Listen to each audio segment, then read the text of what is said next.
বোনটির কীর্তন গানে সন্তুষ্ট হয়ে হাতবাদী গ্রাম নিবাসী নন্দপাল, শেফালি পাল, মিতা রায়, সহদেব রায়,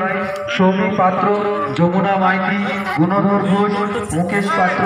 আদিত্য পাল, অধীর ঘোষ, অচিন্ত রায়, সুকুমার পাত্র, স্বদেশ রানা এবং যতন ঘোষ সকলে মিলে একটি টাকার মালা এই ছোট্ট বোনটিকে উপহার দিয়েছে।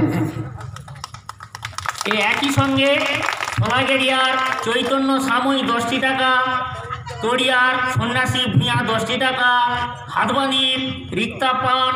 10টি টাকা দিয়া পুরস্কৃত করলেন।